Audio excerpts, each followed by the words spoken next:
عرض سلام خدمت همه دوستان و همراهان گرامی. تیموری هستم در خدمت شما. یک سری آموزش در مورد کار با چرخهای زوجی 6000 و 6000 آر گذاشته بودیم که یه سری سوالات پرسیده بودید در مورد موارد استفاده از این چرخ. دوستان دقت داشته باشید، یه سری مواردی که لازم هست حتما رعایت کنید را یک بار دیگر من توضیح میدم. انشالله که مشکلات خیلی موارد ساده هستند ولی رعایت نکردنشون ممکن هستش که مشکل درست کنه. خب دقت داشته باشید، قبل از اینکه ما بخوایم استفاده کنیم از چرخ حتما باید ماکو و ماسورمون را درست استفاده کنیم. حالا این بحث درست استفاده کردن یعنی چی؟ ببینید ما یه قسمتی که داریم، این قسمت ماسوره حتما باید یک رنگ و یک نواخت پر بشه. حالا این منظور چی هستش؟ این هستش که ما هر اندازه که نیاز داریم سعی کنیم پر کنیم. بالفرض مثال رنگ قرمز را میخوایم استفاده کنیم، بعد رنگ آبی را یا سفید را رو هم این نخها را پر نکنیم، یا اینکه حتی نخ مشکی را ما استفاده کردیم دوباره مشکی را روی مشکی پر نکنیم و نخ به صورت پشت سر هم حتما پر بشه و به این صورت نباشه که ما بریده نخ را پر کنیم. برای پر کردن نخ هم دقت کنید که ما زمانی که ماسوره را این قسمت قرار میدیم حتما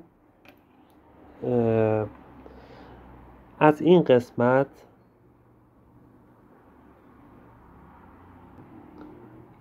قسمت ما باید حتما نخ را رد کنیم، حتما بین پولک ها نخ را بندازیم، حتی یک کمی ما با دستمون بین پولک ها را باز میکنیم تا نخ رد بشه و حدوداً قسمت بعدی 2-3 دور میتونیم با دستمون نخ را اینجا بپیچیم. دقت کنید میزان فشاری که توسط این پیچ ما روی نخ میاریم مقدار فشردگی نخ ما را تو این قسمت مشخص میکنه که ما در واقع هرچه مقدار فشار این قسمت را زیادتر کنیم میزان فشردگی نخ تو این قسمت تو قسمت ماسورمون بیشتر میشه. یه رنج مشخصی داره، نه زیاد صفر باید باشه نه زیاد شل باشه و اینکه باز توضیح دادم حتما باید یک نواخت و از یک رنگ استفاده کنیم. اگر میخوایم رنگ‌های مختلف داشته باشیم تعداد ماسوره‌هامون را بالا میبریم. خب بعد از این قسمت هم که دیگه میتونید چرخ روشن خواهد شد و سعی کنید نخ را حتما تا قبل از شیطنک، نیاز نیست کامل بیرون کشیده بشه، تا قبل از شیطنک نخ بیرون بیاد، پای را بالا نگه داریم. اگر فقط میخواییم پر کنیم و این قسمت را به سمت داخل فشار میدیم و نخ را پر میکنیم، حالا هر اندازه که نیاز.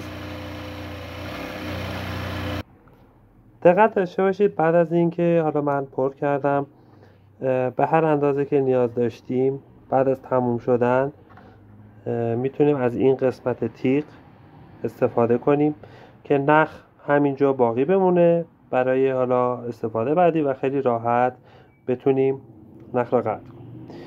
در مورد جا زدن ماسوره داخل ماکو هم که خب توضیح خاصی نیاز نیست، اینجا قرار میگیره، یک شیار در واقع این قسمت بغل داره که نخ اینجایی افتاده میشه.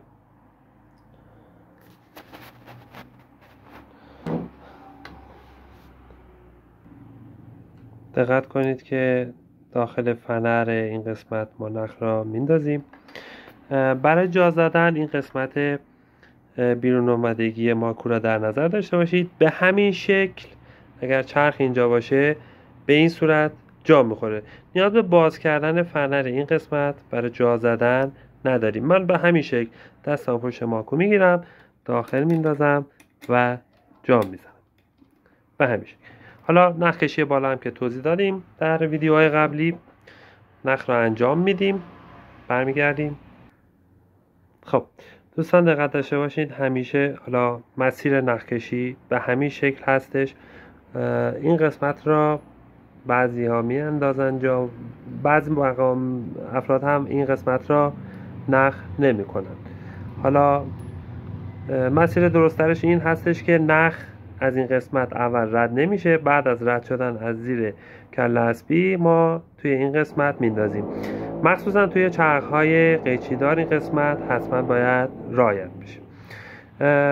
و همیشه دو مسیر نخ ما، یکی از بالا سوزن و یکی از ماکو، به این شکل اینجا باید داشته باشیم.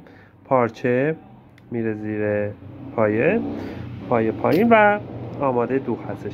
یه نکته‌ای که باز سوال پرسیده بودن، خب موردی که ما داشتیم این هستش که ما چجوری سرعت کار با چرخ را کم و زیاد بکنیم. به دوستان، یکی از نقاط قوت این سری چرخ‌های موتور سرو این هستش که شما قدرت کنترل خیلی زیادی را با پدال چرخ خواهید داشت. ببینید به صورتی که با کنترلی که روی پا انجام میدید، ببینید من به صورت یک دونه با صورت خیلی پایین، حتی در حد همین، ببینید به همین شکل میتونم چیکار کنم؟ دوخت بزنم با کنترل پایی و پدال چرخ. اما یه سری هستن خب برای شروع میخوان استفاده کنن، دقیقا نمیدونن. دقت داشته باشید، ما روی این پنل قدیمی تر هستش که بزرگتر هستش، سری های 6000 آر این پنل کوچیکتر میشه، قاب کوچیکتر هستش، ولی فرمان ها به همین شکل هستن. دقت کنید ما دو تا علامتگر بالا یا پایین داریم. اگر به سمت پایین فشار بدیم یک عددی را نشون میده. دوستان دقت داشته باشید، بعد از اینکه چند ثانیه رها کنم این عدد میره. این عدد را من یک بار، ببینید دکمه رو فشار میدم ظاهر میشه، دوباره ببینید میزنم و هر چی این عدد را کم بکنم، سرعت من زمانی که من آخرین پدال را تا آخر فشار میدم تنظیم میشه. ببینید الان روی 200 من، ببینید دیگه آخرین سرعتی که برای من چرخ با آخرین فشار پدال میندازه این هستش. حالا من همین رو چیکار میکنم؟ میبرم روی مثلا 2500. دقت داشته باشید با آخرین زاویه پدال، ببینید سرعت من به این شکل زیاد شد. فقط یک نکته ای که حتما باید رعایت کنید، اگر ما سرعت چرخ را خیلی پایین بیاریم، با سرعت پایین روغن داخل چرخ گردش پیدا نمیکنه. دوستان دقت کنید، اگر که با سرعت پایین کار میکنید، هر از چند گاهی توی روز یک بار یا 2 روز در میون حتما سرعت چرخ را بالای 2500 ببرید و با چرخ کار کنید. شما باید حتما روغن را در این مسیر که میچرخه به زیر این شیشه پاشیده میشه را حتما نگاه کنید، چون که اگر روغن داخل چرخ گردش پیدا نداشته باشه حتما دچار مشکل خواهید شد. پس سعی کنید که این موضوع را هم رعایت کنید که اگر با سرعت پایین کار میکنید دچار مشکل نشید. با تشکر از توجه شما، خدا نگهدار.